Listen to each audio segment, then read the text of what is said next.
J'entends personne appeler les Français à se faire.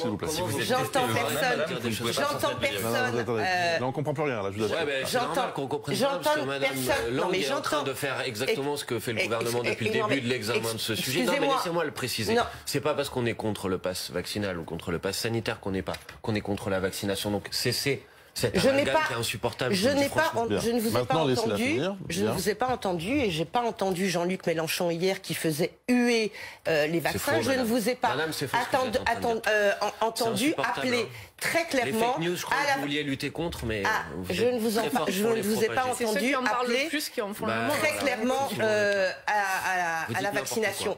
Monsieur Bompard. Non, mais parce que Monsieur Mélenchon a été mis en cause sur la base d'une fausse information, donc je peux pas la laisser. Alors, sur le fait que Mélenchon n'a jamais fait huer les vaccins.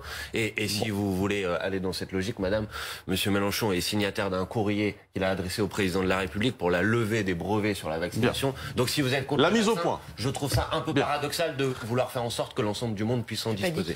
J'aimerais. Manuel Bompard, vous l'espérez, vous? Bah oui, puisque nous faisons partie des parlementaires qui ont saisi le Conseil constitutionnel. Après, comme vous l'avez dit, c'est au Conseil constitutionnel de répondre à cette question. Moi, je regrette la mise en œuvre de ce pass vaccinal. Je pense que c'est une mauvaise solution. Que, comme d'ailleurs le dit l'Organisation mondiale de la santé, en matière de vaccination, mieux vaut chercher la conviction que la contrainte.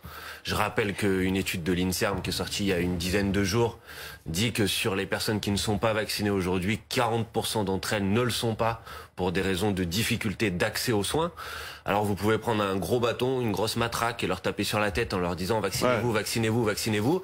Quand vous n'en avez pas la possibilité, parce que vous êtes une personne isolée, parce qu'il n'y a pas de centre de santé proche de chez vous, parce que vous êtes dans un désert médical et que vous souffrez déjà de cette situation, ça ne sert à rien de leur pourrir la vie par ailleurs. Ce qu'il faut faire, c'est faire en sorte que ces personnes aient effectivement accès aux soins, à l'offre de soins, à l'offre de vaccination pour faire en sorte qu'ils puissent se vacciner. Donc voilà, je regrette que le gouvernement s'entête dans cette voie qui me paraît être une voie sans issue.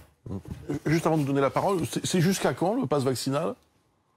C'est quoi, c'est jusqu'au printemps, à l'été? Le pass vaccinal, c'est comme depuis le début de la pandémie, c'est un outil qu'on a dans une boîte à outils et qu'on peut utiliser si c'est nécessaire. Sans limite de temps. Évidemment, c'est juillet 2022. À ce stade, ça a été. C'est le deuxième tour de l'élection présidentielle. On peut même rendre hommage, sans que ce soit pris pour un hommage politicien, mais un hommage technique, un hommage visuel à Manuel Bompard, qui est le directeur de campagne de Jean-Luc Mélenchon, avec ce meeting organisé hier à Nantes, que vous avez pu voir sur BFM TV d'ailleurs. Extrêmement novateur d'un point de vue de la mise en scène, avec ses murs d'images, avec aussi cette idée finalement. C'était quoi l'idée d'ailleurs au fond? C'était d'essayer de dire voilà, venez dans un meeting, il faut recréer de l'envie de politique, de l'envie d'engagement. Et ça c'est valable pour tout le monde ici d'ailleurs. Dans une campagne électorale, on n'est pas obligé de s'ennuyer, on peut faire des choses qui sont belles, on peut utiliser des technologies comme celle-ci qui sont issues du monde de la culture. Ça rend le discours plus vivant, ça intéresse les gens. Il y avait, bien sûr, c'est la forme aussi au service du fond. Il y avait dans le discours de Jean-Luc Mélenchon des propositions sur la mer, sur l'espace. Voilà, moi j'aspire à une campagne électorale où on innove aussi d'un point de vue technique et technologique. Et puisque vous me rendez hommage, c'est pas à moi qu'il faut rendre hommage. Moi, je veux rendre hommage à l'ensemble des équipes, notamment techniques et militantes, qui ont travaillé sur ce projet, parce que c'est un gros travail, 2 mois de travail, et ça a été effectivement une très belle réussite. Bon, beaucoup de choses ont été dites. Moi, je veux juste vous dire, si les propos de Monsieur Zemmour ont fait polémique, vous pouvez considérer que c'est parce que les autres organisations politiques ont cherché à les instrumentaliser, mais je pense que vous passez à côté du sujet. Si ces propos, ils ont fait polémique, c'est parce qu'ils étaient blessants.